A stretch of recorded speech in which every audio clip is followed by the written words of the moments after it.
Kalau kalian dengar kata stand up komedian, pasti yang terbayang di benak kalian adalah lucunya, jokesnya, performance-nya, atau mungkin karismanya di panggung. Tapi di sini saya ingin bilang bahwa komedian itu tidak hanya lucu dan pintar dalam mencari punchline. Karena saya baru mendapatkan 10 pelajaran berharga yang pengen saya sharing dari seorang stand up komedian, dan hari ini saya pengen sharing dengan kalian. So, let's go!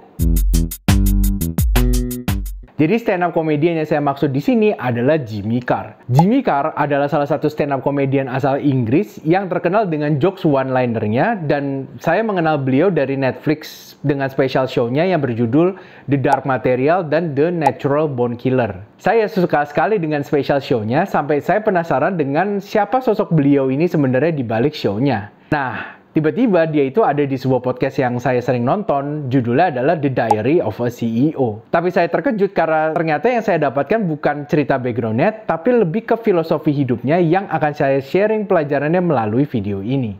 Jadi tanpa berlama-lama lagi, inilah pembahasannya.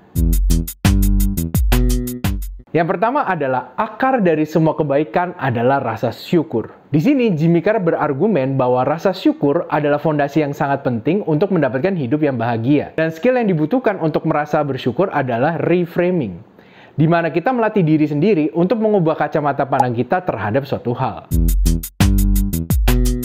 Yang kedua adalah, kesenangan itu berasal dari keberhasilan kita dalam mencapai suatu hal dan bukan dari hasil yang pernah atau sudah digapai. Hal ini sama seperti argumen yang ada di dalam buku The Psychology of Money, di mana di situ dibilang bahwa orang kaya akan merasa biasa saja dengan kekayaan yang ia miliki, tetapi ia akan sangat senang ketika investasi atau bisnisnya berhasil membuat dirinya menjadi lebih kaya. Tetapi di saat bisnis atau investasinya gagal dan menyebabkan kekayaannya berkurang, maka dirinya pasti akan stres, frustasi, bahkan hingga depresi. Disinilah Jimmy Carr juga menyadari bahwa pada dasarnya, manusia akan merasa biasa saja dengan hal-hal yang sudah ia miliki.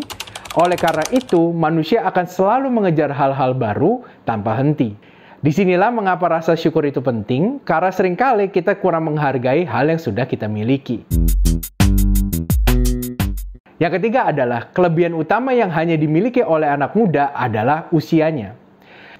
Bagi seseorang yang sudah sukses di dalam hidup, banyak yang bilang bahwa hal yang mereka inginkan tetapi tidak bisa mereka beli adalah usia untuk menjadi muda lagi. Jika mereka bisa membeli waktu, maka mereka rela untuk menjual semua aset yang mereka miliki untuk kembali ke usia muda.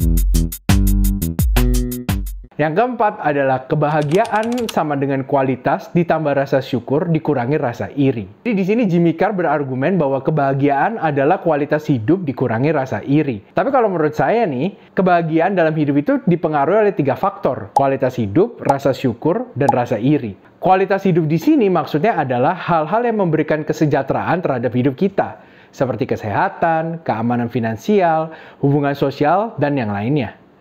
Tetapi menurut saya, kebahagiaan itu tidak hanya tentang kualitas hidup yang kita punya, tetapi juga rasa syukur akan hal-hal yang sudah kita miliki.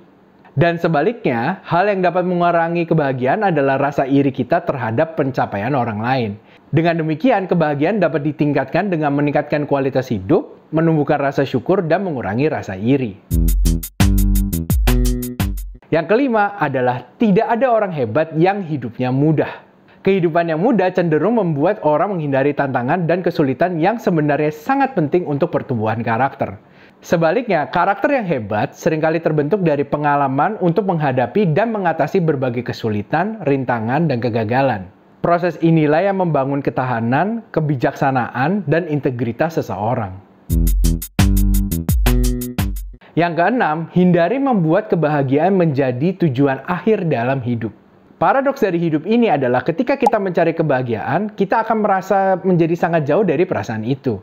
Tetapi di saat kita tidak mencari kebahagiaan dan fokus untuk menghargai setiap momen-momen kecil, serta mulai menikmati proses yang kita lakukan, justru kebahagiaan akan datang dengan sendirinya. Jadi daripada kita mengejar kebahagiaan sebagai tujuan akhir, kita bisa menemukan kebahagiaan sejati di dalam perjalanan itu sendiri. Yang ketujuh, lakukanlah hal-hal yang membuat dirimu di masa depan akan bilang berterima kasih kepada dirimu di masa sekarang.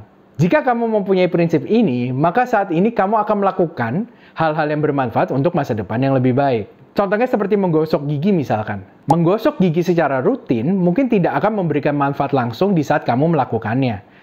Tetapi dirimu di masa depan akan berterima kasih karena kamu sudah berusaha yang terbaik untuk menjaga kesehatan gigimu.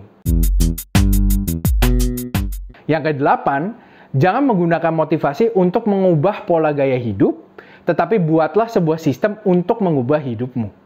Untuk mencapai perubahan besar dalam hidup, kita tidak bisa mengandalkan kekuatan dari motivasi saja. Melainkan, kita bisa mengandalkan sebuah sistem yang sudah kita buat secara realistis untuk mencapai hal tersebut.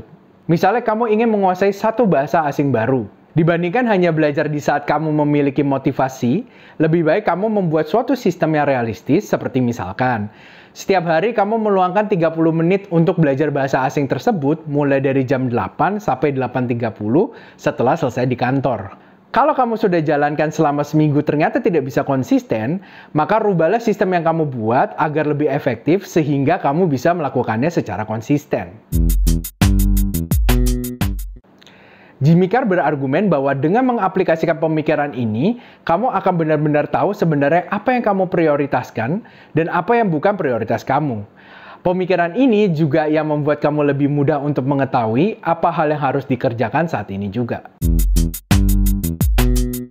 Yang ke-10 adalah untuk menjadi yang terbaik di suatu hal, kita harus meluangkan waktu, tenaga, pikiran untuk melakukan satu hal secara konsisten dengan komitmen 100% dalam jangka waktu tertentu. Jimmy Carr bercerita bahwa pada saat ia ingin menjadi seorang stand-up komedian, yang dia lakukan hanyalah menulis jokes, membawakannya ke panggung, dan melakukan hal itu secara konsisten selama bertahun-tahun, hingga sekarang dirinya mempunyai special show yang ada di Netflix. Demikian 10 pelajaran berharga yang saya dapatkan dari Jimmy Carr, seorang stand-up komedian. Kalau boleh saya minta tolong untuk tulis di kolom komentar gimana caranya agar saya bisa membuat video ini dengan kualitas yang lebih baik, karena feedback kamu bisa membuat saya juga menjadi seorang kreator yang lebih baik.